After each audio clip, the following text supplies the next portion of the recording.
Good morning. Can you hear me? Yes, ma'am. Good morning.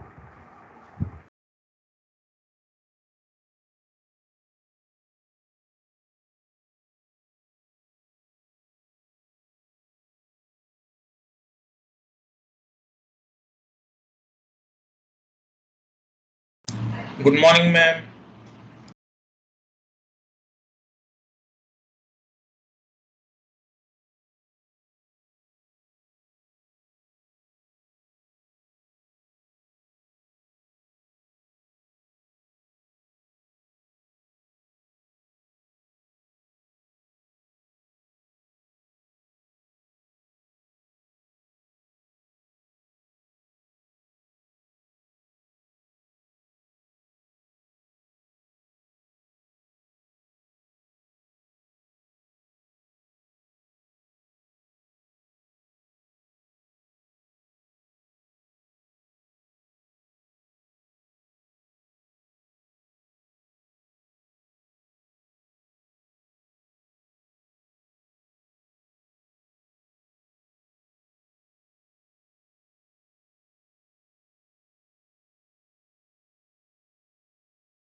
Yes, good morning. So yeah, you can see the slides, right?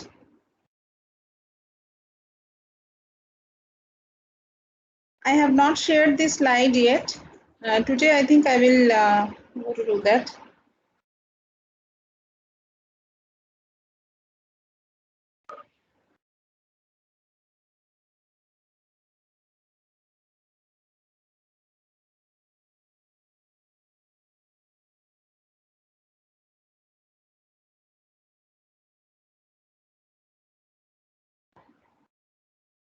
So I think we have covered till the liability, right? So we are here now, owner's equity. So you remember the accounting equation, the left side it is asset and the other side it is equity plus liability. Okay, so that means what the company owns always matches with what the company owes. So the company liability is both towards the debt holders or debt providers and as well as the equity holders or the equity providers. Equity is equal to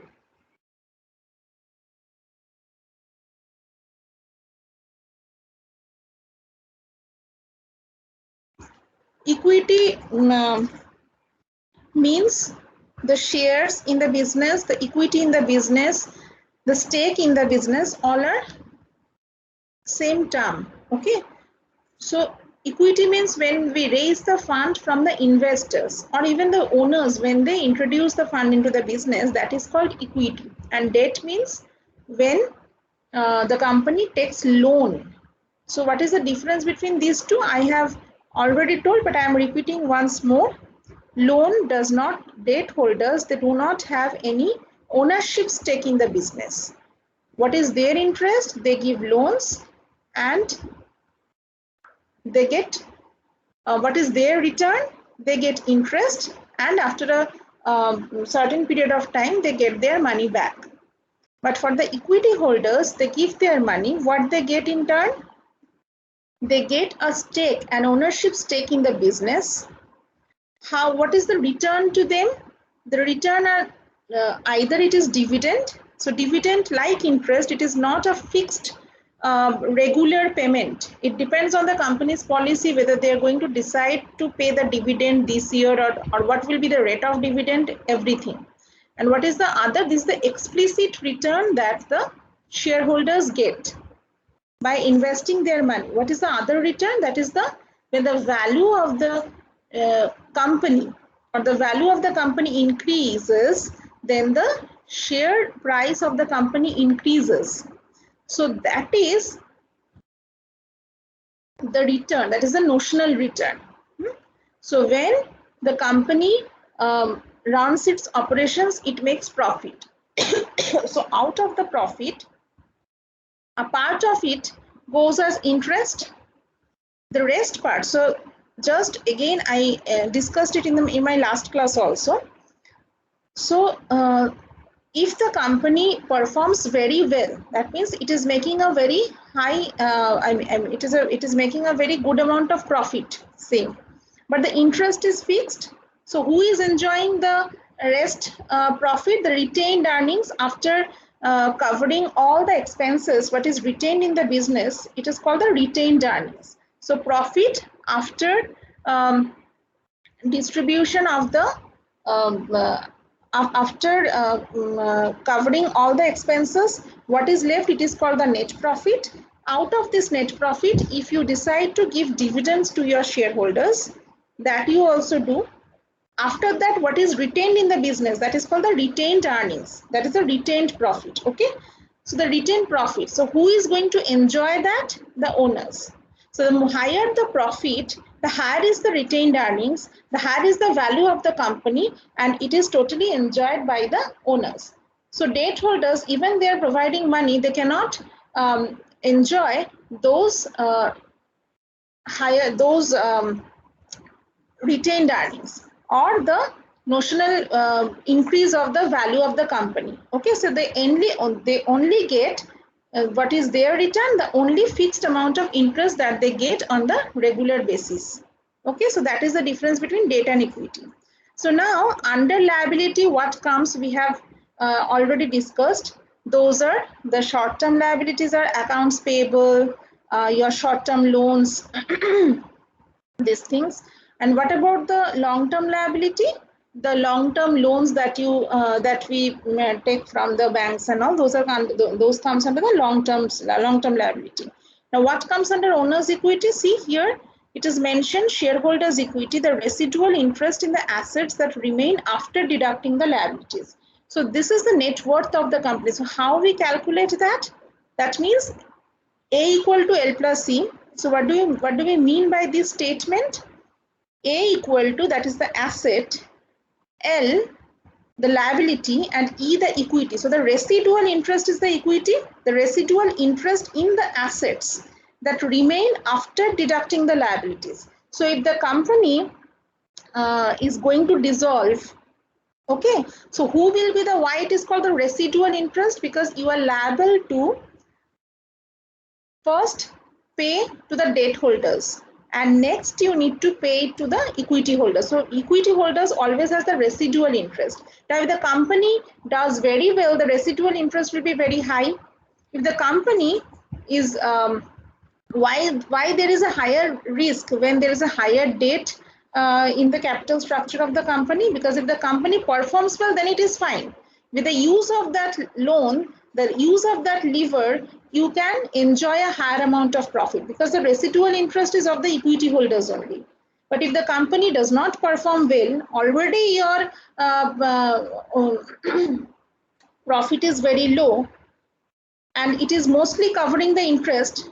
So the equity holders cannot enjoy much. And if the company makes loss, then think about it. Even if it makes loss, you need to pay interest to the debt holders and the owners will make loss. So debt has a good, higher debt is very risky, because if the company does not perform well, then the cost needs to be borne by the equity holders, right? Because debt holders, they cannot enjoy the extra profit, but they also, on the other hand, on the positive side, they do not lose also, right? But the equity holders, if the company does well, they enjoy the extra profit, but when the company does not do good, then they are also in loss. Okay, so now equity, as mentioned here, the two types of equity here mentioned.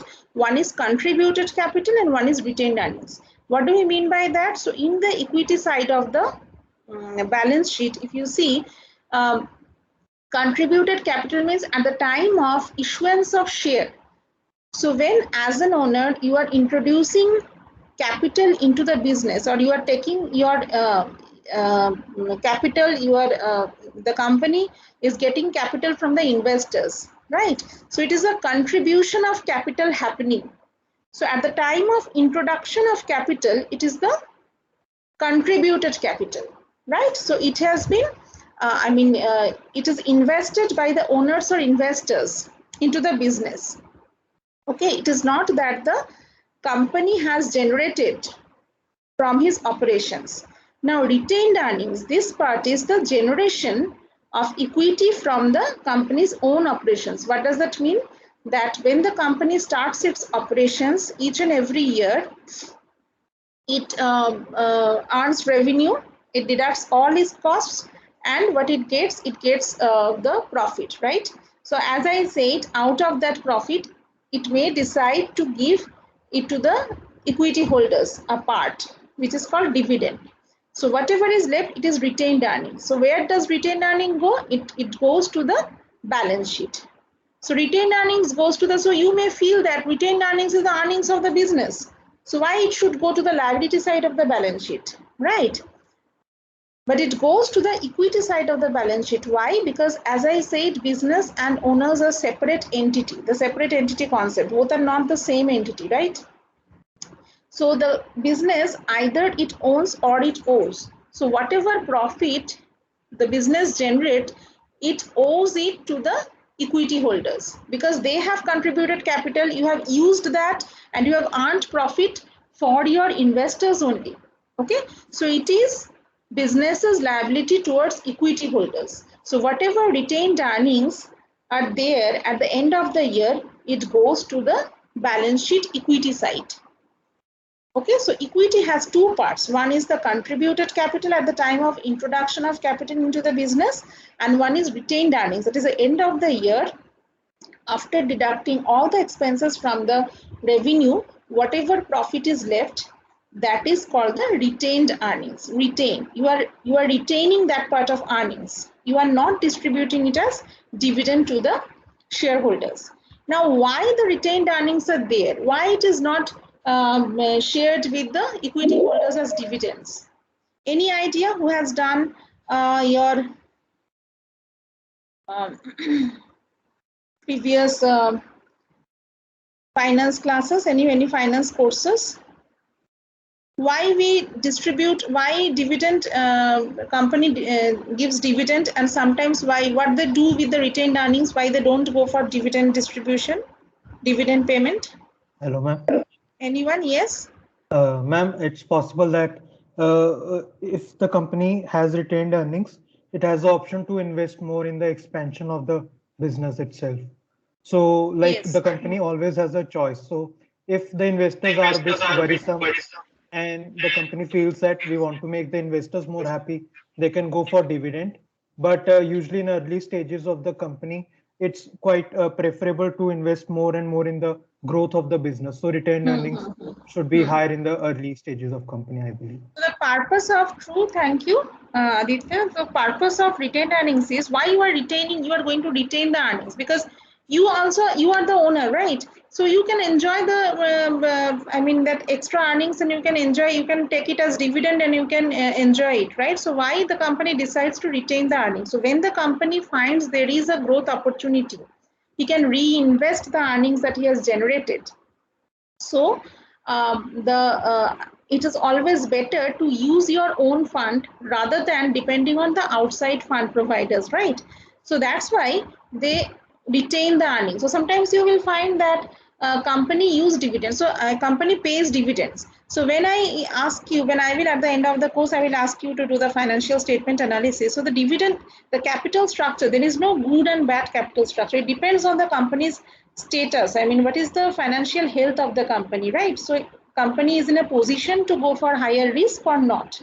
That is one capital structure decision. So what are the capital structure decisions?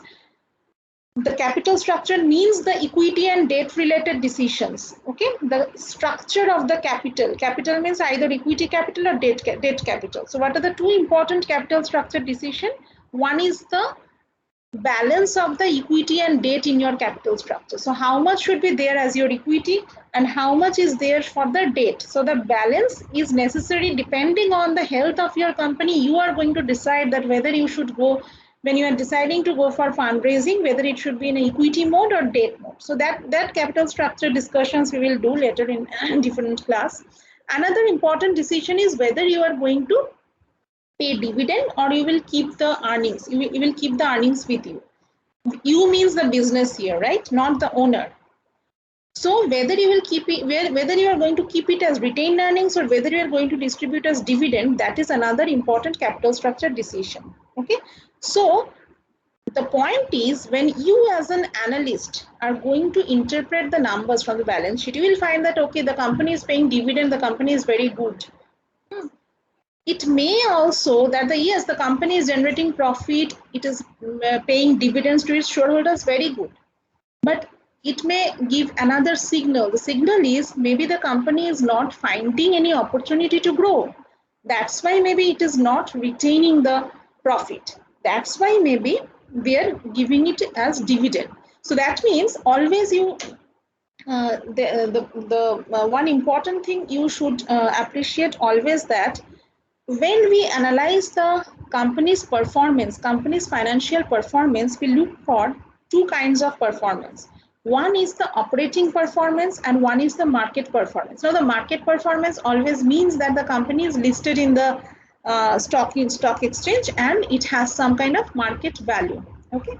So when we talk about the performance of the company, so there is one operating performance and one market performance. Operating performance means the historical performance. I told you in my last class that one of the convention is historical cost convention. What is that? That whatever we present in the financial statement, in the balance sheet and profit and loss account statement, those everything is at the cost, at the book value. What does it mean? That already it has happened. It is not the market value that we considered. All the assets in the balance sheet are the book value. It is not the market value. But when there is a, so it takes into account the historical cost. So what the hard numbers that you have with you, those are only represented in your financial statements. And operating performance means you are looking for the profit that the business has made. It is past, it is history. And market performance means the value that you get in the capital market. If you are going to sell your shares, what value you are going to get? How the price is, what is the price in the market? So that market price is different from your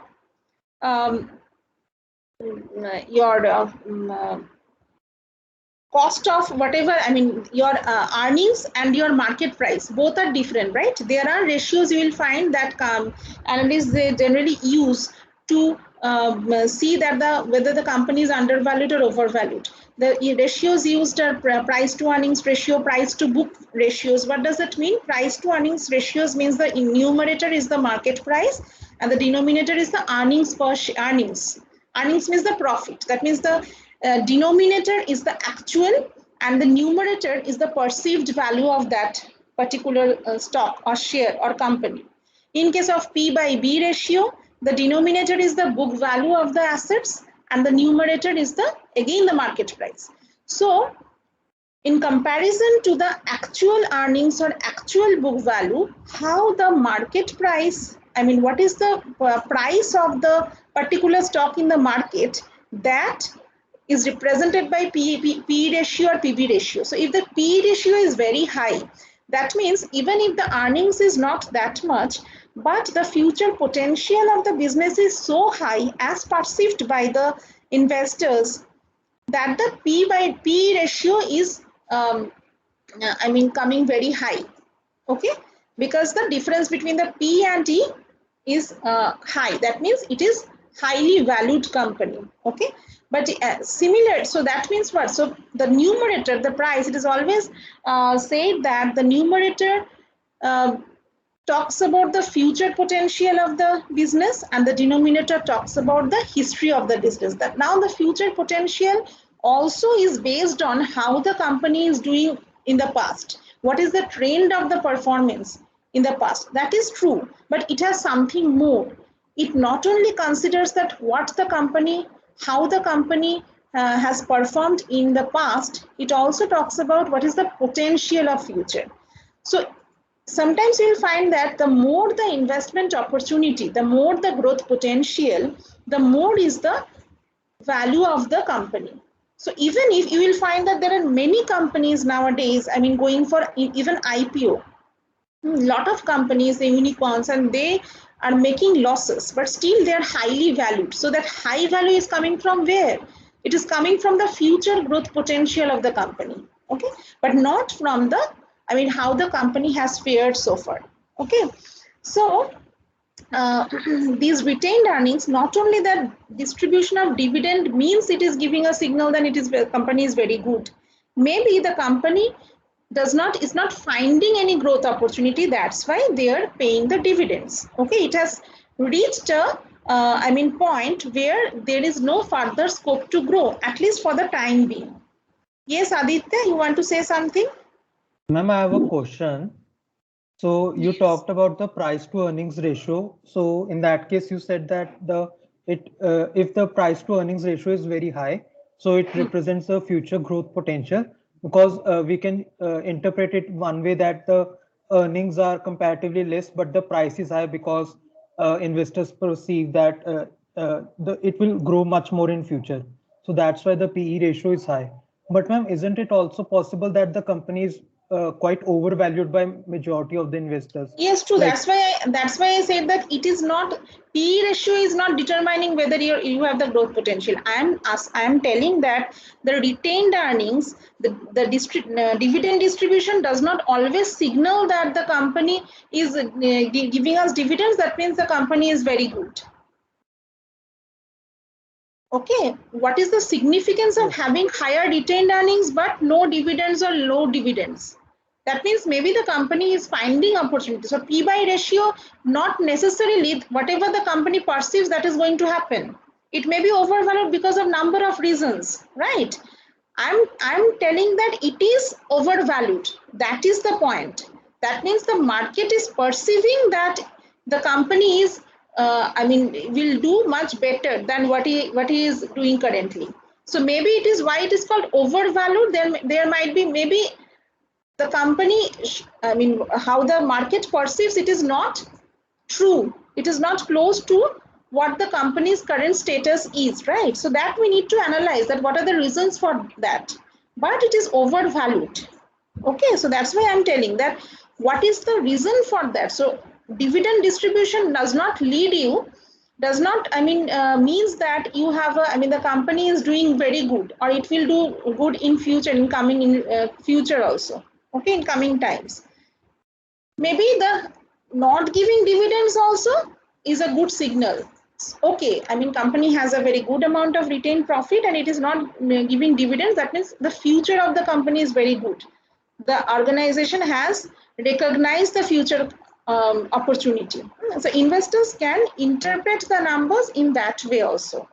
Okay, so always you have a high leverage means the company is bad, the company is very risky. It is a very, I mean, the company pays a good amount of dividends, so company is very good. I mean, there is no yes or no kind of, or a good and bad kind of decision you can make. You need to analyze the overall health of the company, overall financial status of the company, and then you decide whether higher leverage is good for the company given the company's I mean financial status, or whether distribution of dividend is good.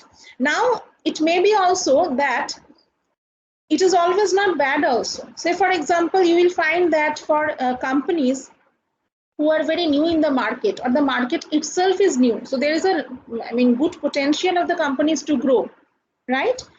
But for companies who have already reached a very high, I mean,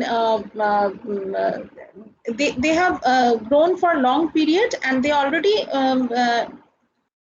reached a position where they are not finding, already they have captured, I mean, the most of the market, and they are not find the rate of growth is now going downwards because, I mean, there is no further scope to grow.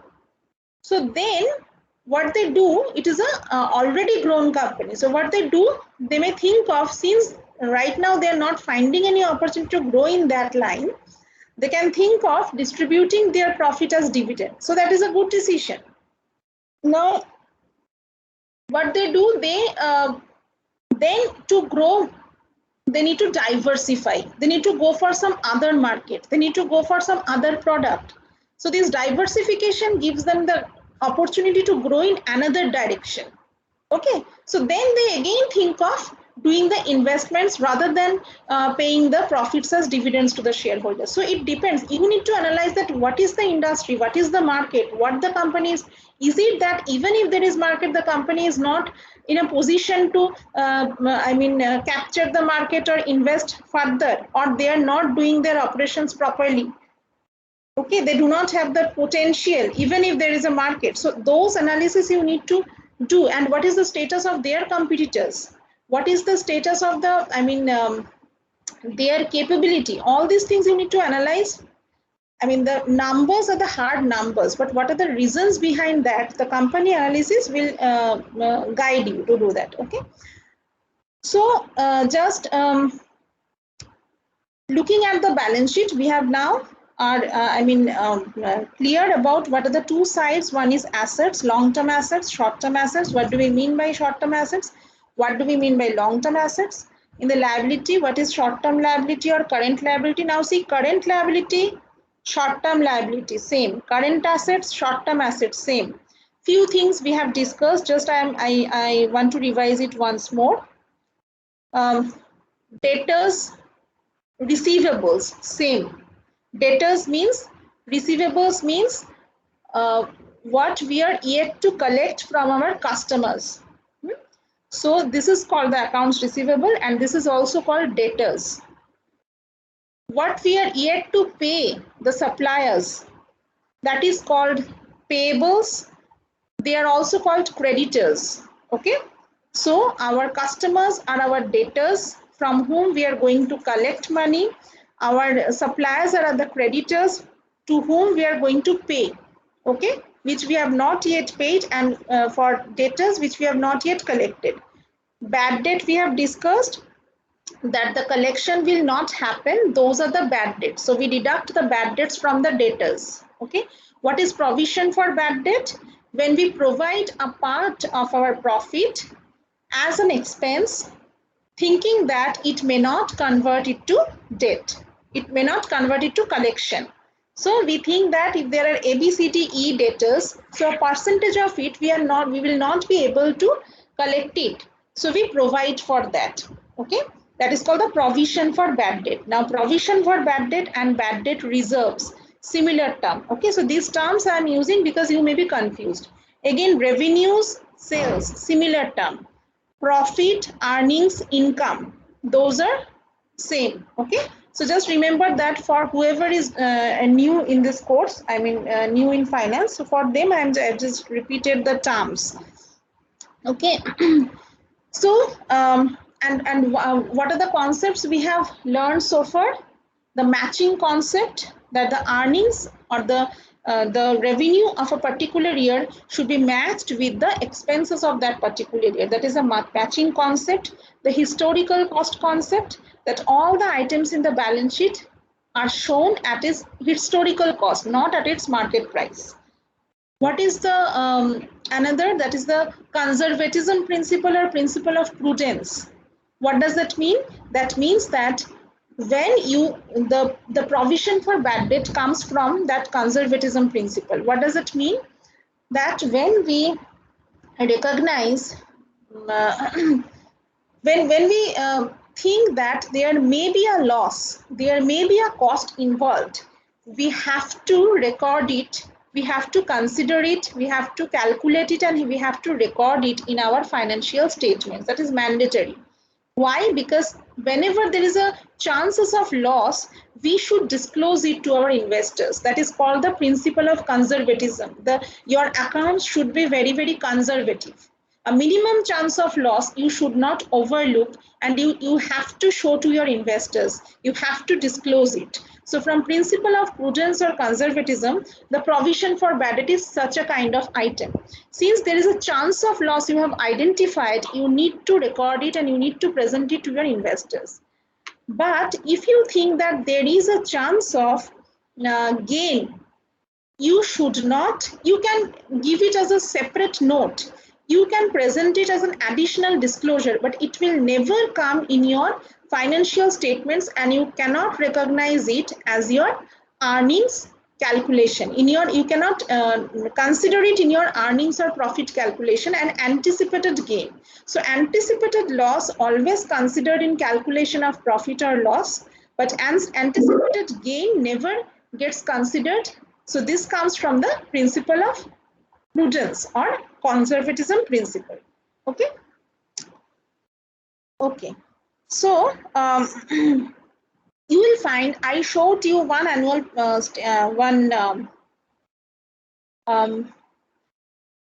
just a minute.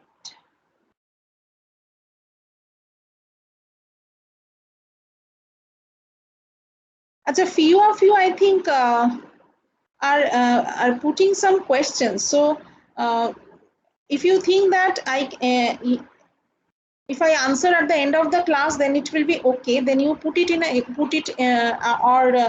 the chat box.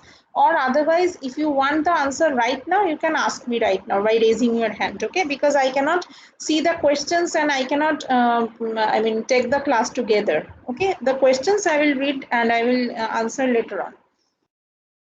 So when I showed you the annual report, I have shown you that day only within 2-3 minutes I have shown you the annual report. So I will suggest everyone to go through the annual reports of the company, because at the end of the course you need to analyze the financial statements. So then you need to read the annual report. So take any company's annual report and go through it.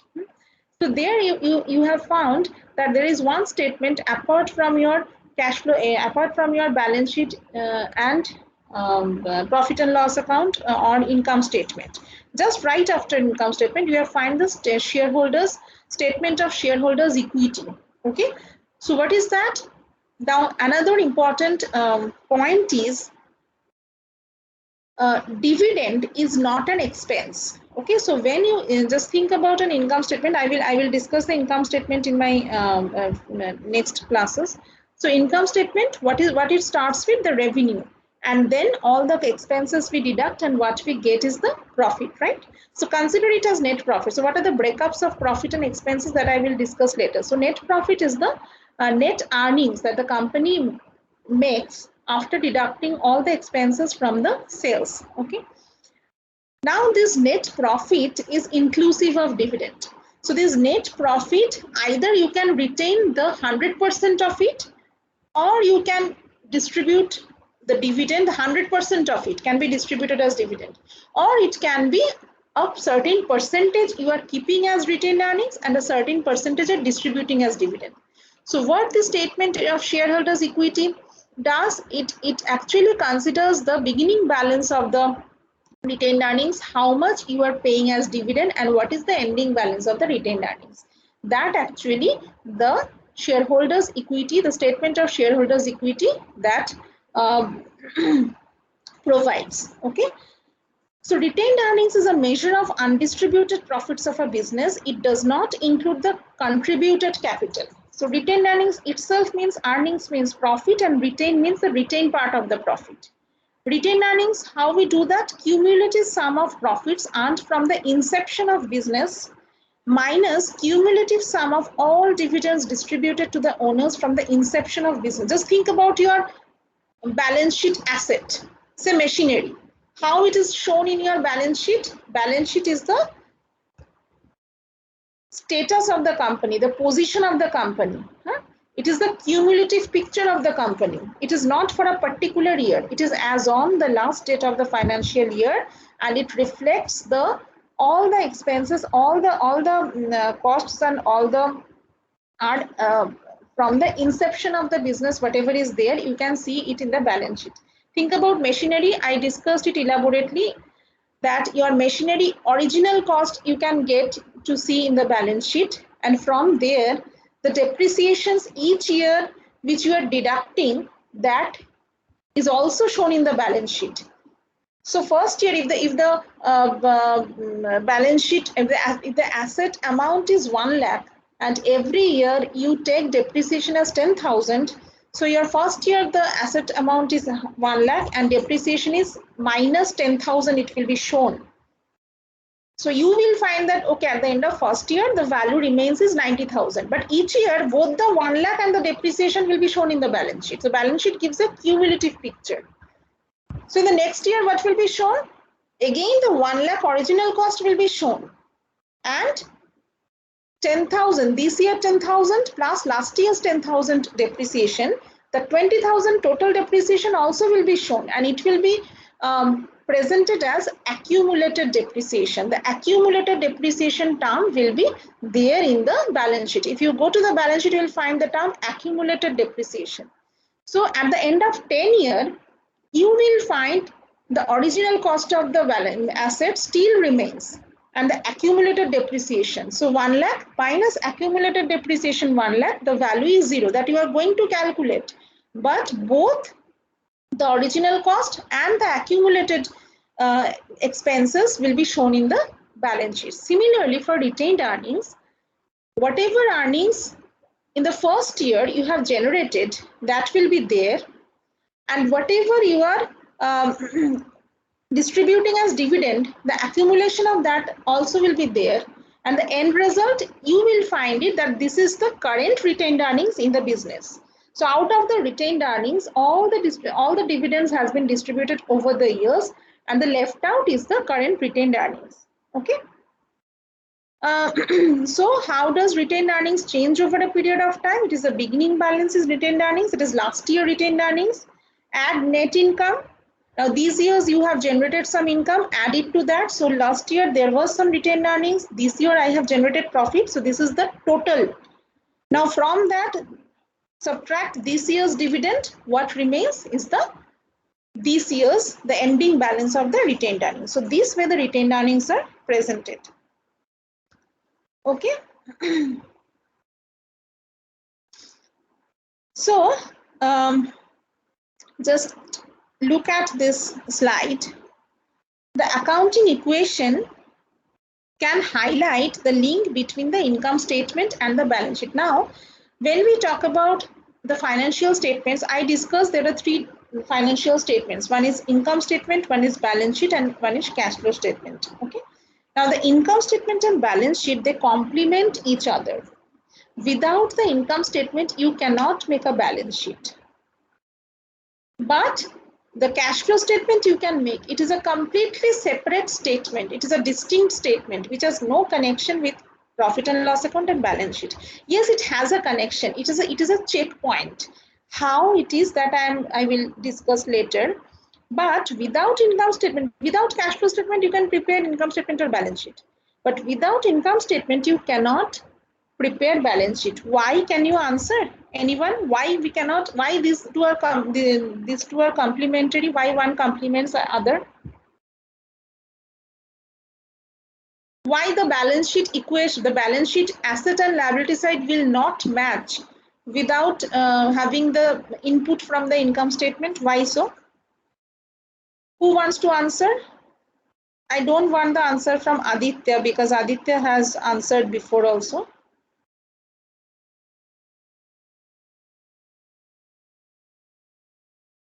Anyone else? Please raise your hand. Please raise your hand.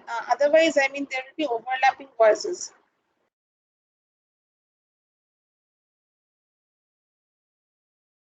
Yeah, Mohit. Yes, Mohit.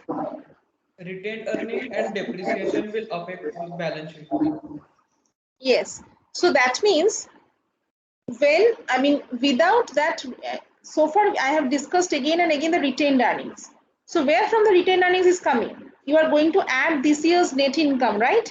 So where from the net income will come? That will come from the profit. Okay. So without having that profit in your equity side, how the equity and asset side will, equity liability and asset side will match? It will never match, right? So to match the two sides of the balance sheet, you need to have this year's income or loss, whatever it is, and it will come from where? It will only come from your income statement. You are going to calculate the profit from your income statement only, right? So these two statements complement each other. Now, what is the connection? So when I'm going to discuss with you a few transactions. So when a transaction happens, in the transaction, as I told that in another important concept, two concepts I have discussed. One is the dual entity concept or separate entity concept, that the business and the owners are two different entities. And another is accounting follows double entry system. What does that mean? That whenever a transaction happens, what transaction which we consider a monetary transaction where money is involved. So whenever a transaction happens, we follow the double entry system of recording the transaction. What does that mean? That means there are two sides of it. One is there are two accounts involved in the transaction that we need to identify. What is accounts? All these things I have discussed in the first slides. That I will circulate. So the two accounts you need to identify. So, and the two accounts has to be there will be no mentioning of whether it should go to balance sheet or income statement, what it is. You need to understand, you need to identify two accounts, and you need to understand the nature of the account. And now, what are the natures of the account? It can be asset, it can be liability, it can be equity. Okay. So now you know what are the assets.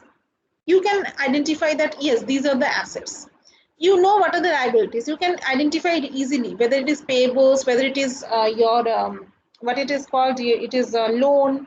So it is liability, right? You can identify it as your equity. How? If it is a capital introduced by the owners, so it is an equity, right?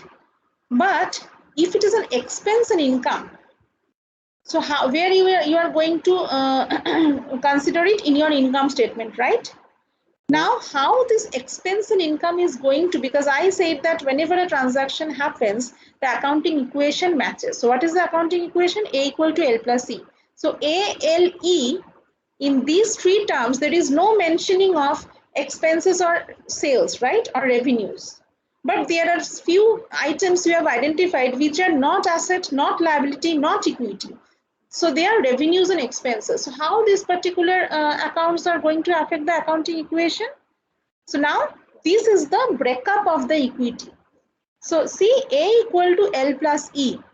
Now if I break it up further, A equal to L plus paid in capital. Paid in capital means contributed capital. Capital introduced in the business by the owners plus retained earnings. Just a few minutes back we have discussed, right? Under equity, it is not only contributed capital, it is also that retained earnings is also there, right?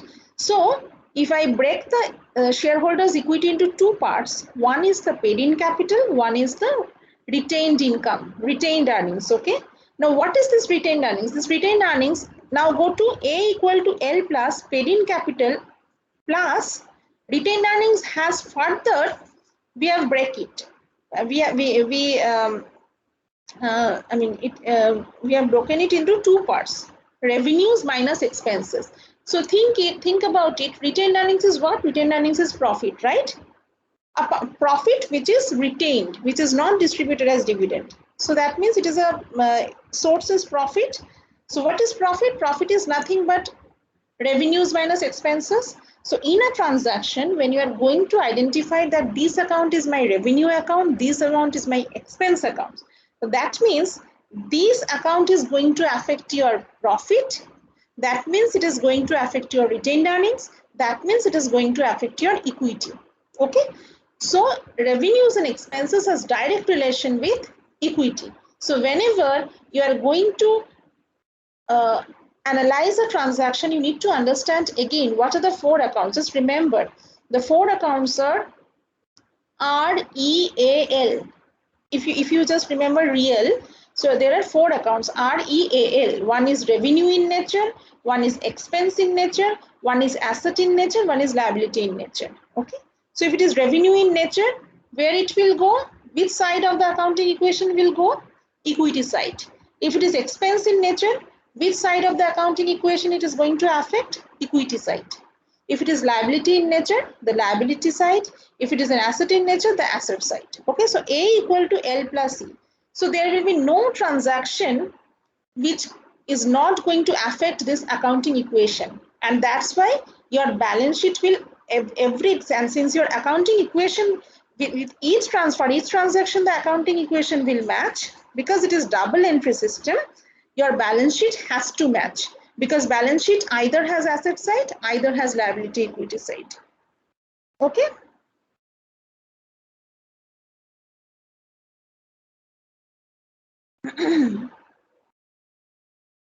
Okay, so revenues and expenses. Okay.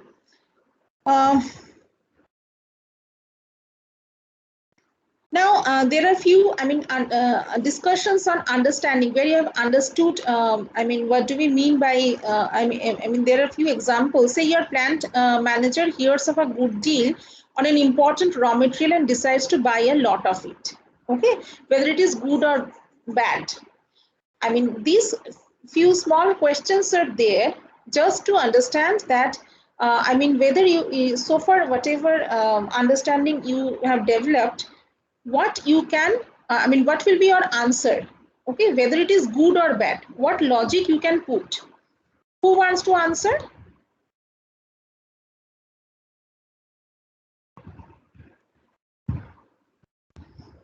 What are the goods and bads of this decision?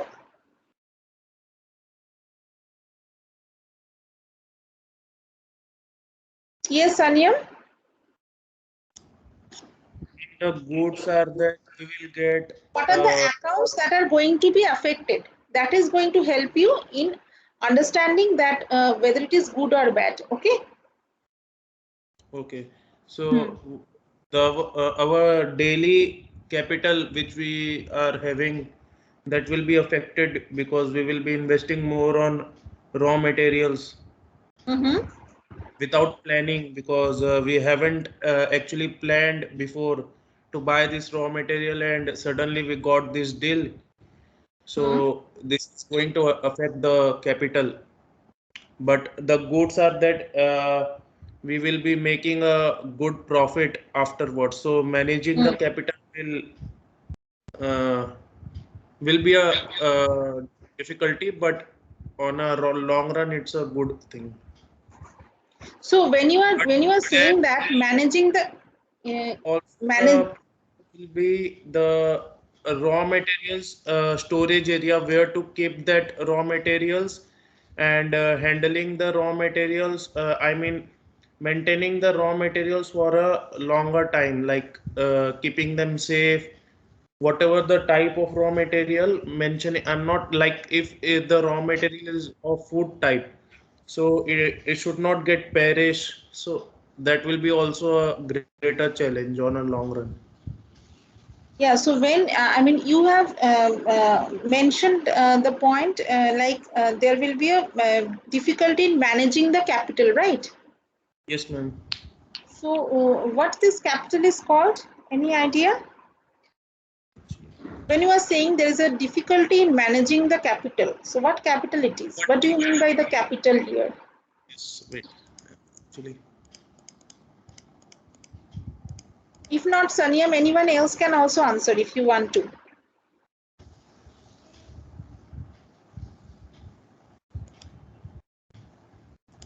Yes, there will be, a challenge so far as capital is concerned. So what capital it is? the capital which we keep for our daily maintenance, and you have actually uh, gave us the term, but I'm not Working getting. capital. Working Huh? capital, yes. Working capital, yes. So Working many capital. of you do not know the term working capital. So working capital means the capital that is required for day-to-day running of the business. Okay. So what is the definition of working capital? How we calculate working capital? Any idea? How we define, how we measure working capital? Current asset minus current liability. Current asset minus current liability is your working capital. Okay, so the more you have current asset and the lesser you have current liability. So what are the pros and cons of those, we will discuss in our ratio analysis section and all, but that means you have a buffer, right? So you have a buffer that if you need to you are obligated for all your liabilities, right? So if you need to meet up those obligations, you should have something in your hand, that is your working capital. So if there is a stress on the working capital, it is very difficult for the company to manage. In the COVID time, what happened is for most of the business and especially the small business, the main issue was the stress on the working capital. Because there are employees, you need to pay the salaries, the day-to-day costs you need to bear. There are infrastructure costs, maybe the electricity and these things. Those costs are there. Few things are there. Few of the infrastructure costs you could have you have saved because you are not running. You are not going to the office on a regular basis. But the rental cost, the cost that you are, those things are there, right? Many of your current assets are blocked.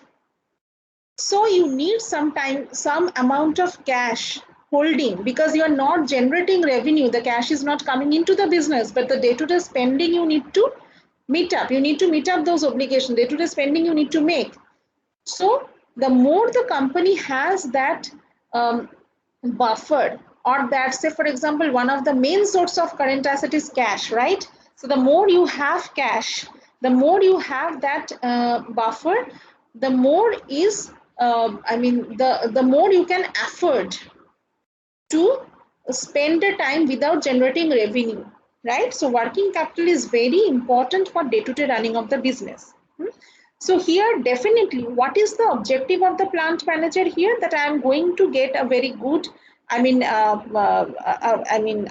I have got, I am getting it in a very low price or in a low, very good quality. So since I'm getting a good deal, let us have that. Now how it is going to stress your working capital?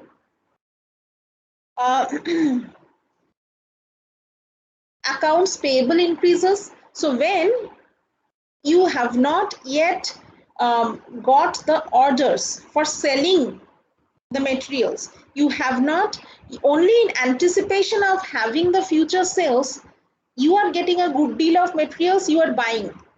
So what is happening? Your stress, how it is stressing your working capital, because working capital means asset minus current liability. So if there is an increase in payables, that means there is an increase in current liability.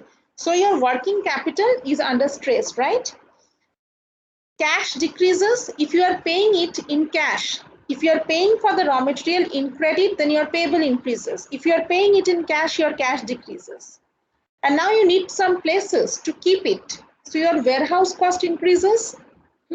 Or if your cash is under stress, what you are doing, you are taking now some short-term loans for paying your employees, because you need to meet up those obligations on a regular basis. You need to pay the insurance premiums, you need to pay the interests. Those are your mandatory obligations that you need to make. So you have put all your cash in grabbing that particular deal, but all your expenses, all your obligations are under stress, right? So maybe it is a good deal, but whether you can afford or not, that you need to check. Okay, that is why the question has been put. So I think I need to close now. Ma'am, Today's yes. Yes, can I repeat the Shobha. payable how it is affecting the liability? Yeah, so now the last one is the short. So if you find that your cash is getting blocked in those working on this inventory, okay, whatever extra cash you have, you are using it for purchasing these materials. Now your inventory, your cash is blocked in the inventory till the time you are not going to convert it into sales, you are not able to release that cash. So how will you manage your other expenses? You need to take short-term loans. Say three months loan you are taking from the bank. So now if you're taking a loan, then you need to pay some interest. So that is another stress. So whether you can afford to have to spend that amount of cash so that you have enough cash or enough other source of current asset which can meet up your other obligations, that you need to check. For example, you are paying whatever cash you have, most of it maybe you are spending it for that purchase of material, but maybe you know that this month only I'm going to I'm going to collect the receivables from my customers. So maybe the term, the policy with the customers is in 60 days they are going to pay, and within 15 days maybe you are going to get it. So since, I mean, if you have that knowledge, if you have that information, then you can think of, okay, since I'm going to have that cash from my customers, so I can go for this deal. Even if the cash is not with me, in 10 days I'm going to get it from my. So you need to always calculate what is your working capital position, what is your asset liability position. Okay, just let me take your attendance.